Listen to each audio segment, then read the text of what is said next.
नमस्कार, मैं प्रियम शंकर झा। प्रस्तुत हैं दोपहर समाचार।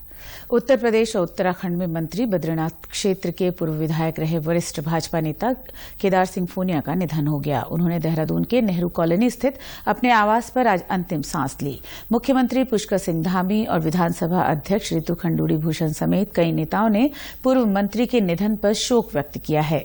मुख्यमंत्री ने केदार सिंह फूनिया के आवास पर जाकर उनके पार्थिव शरीर पर श्रद्धासुमन अर्पित किए। साथ ही कहा कि उनका निधन पार्टी के लिए बड़ी क्षति है।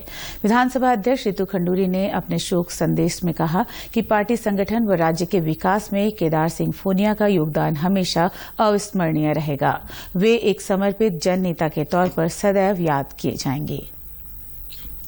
वित्त मंत्री निर्मला सीतारमण ने कहा है कि भारत डिजिटल क्षेत्र में वैश्विक मानदंड स्थापित कर रहा है। उन्होंने कहा कि देश को विश्वास है कि वह भूमि, राजनैतिक और आर्थिक अनिश्चितताओं का सामना करने में सक्षम है। वैश्विक अनिश्चितता के बीच भारतीय अर्थव्यवस्था की संभावनाओं पर श्रीमती सीतारमण ने कहा कि दुनिया के सभी देश भारत की उपलब्धियों को मान रहे हैं, जो इस बात का निर्विवाद प्रमाण है कि भारत की अर्थव्यवस्था आने वाले समय में हर लिहाज से मजबूत रहेगी।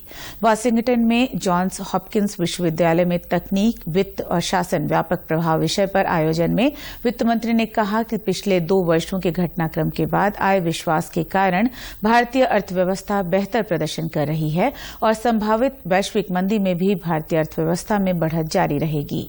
श्रीमती सीतारमण ने कहा कि 2014 में सरकार द्वारा अर्थव्यवस्था का डिजिटीकरण शुरू करने के बाद शुरुआत में लोगों में जो आशंकाएं थी, उसे डिजिटल तकनीक की मदद से दूर कर दिया गया है। मोदी सरकार के दृष्टिकोण को स्पष्ट करते हुए वित्त मंत्री ने कहा कि भारत में तकनीक के उपयोग से सुशासन का लक्ष्य हासिल किया जा रहा है। मुख्यमंत्री पुष्कर सिंह धामी ने प्रदेश के सभी विधायकों से अपने अपने विधानसभा क्षेत्र की व्यापक जनहित से जुड़ी 10 औचित्यपूर्ण आवश्यक विकास योजनाओं के प्रस्ताव प्राथमिकता के आधार पर तैयार करते हुए उपलब्ध कराने के लिए कहा है।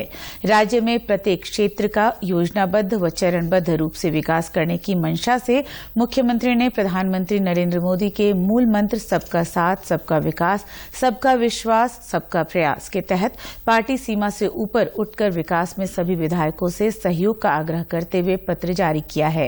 राज्य गठन के बाद श्री धामी पहले मुख्यमंत्री हैं जिनके द्वारा राज्य के हर क्षेत्र का समान रूप से विकास किए जाने के लिए सभी दलों से जुड़े विधायकों से क्षेत्र की आवश्यकता और जनहित की दृष्टि से विकास योजनाओं के प्रस्ताव आमंत्रित किए गए हैं। मुख्यमंत्री पुष्कर सिंह धामी ने अपने कैंप कार्यालय में बड़ी संख्या में प्रदेश के विभिन्न क्षेत्रों से आए लोगों और विभिन्न संगठनों के प्रतिनिधियों से भेंट कर उनकी समस्याएं सुनी। मुख्यमंत्री ने सभी की समस्याओं से अवगत होते हुए संबंधित अधिकारियों को इनके त्वरित निराकरण के निर्देश भी दिए। मुख्यमंत्री ने कहा कि जन समस्याओं का समाधान अधिकारियों की जिम्मेदारी है। उन्होंने निर्देश दिए कि जनपद स्तर पर स्थानीय लोगों की समस्याओं का समाधान हो, इसके लिए सभी जिलाधिकारी हर महीने अपने जिलों के दूरस्थ क्षेत्रों में बहुउद्देशीय शिविरों का आयोजन करें। उन्होंने बीडीसी की बैठकों में भी अनिवार्य रूप से उपस्थित रहने के निर्देश दिए।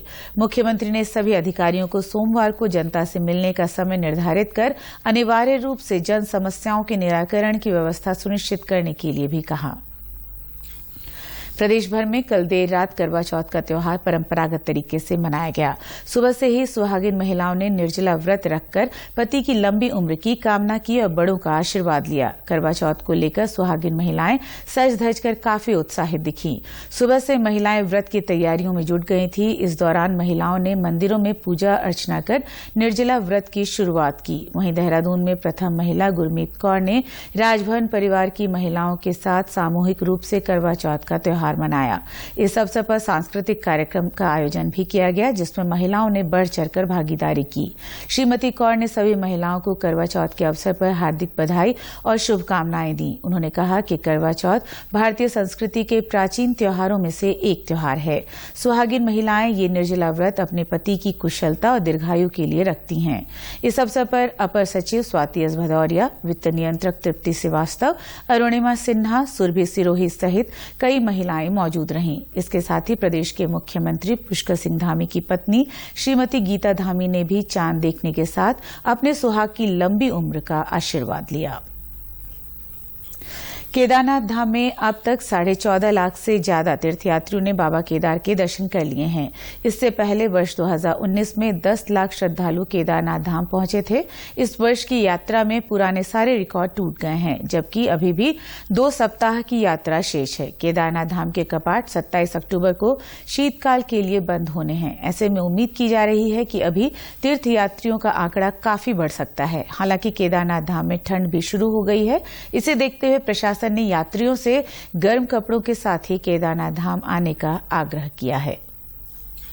इसी के साथ अभी तक के समाचार समाप्त हुए। दूरदर्शन समाचारों से जुड़े रहें। मिलते हैं फिर शाम 6:30 बजे के बुलेटिन में। नमस्कार।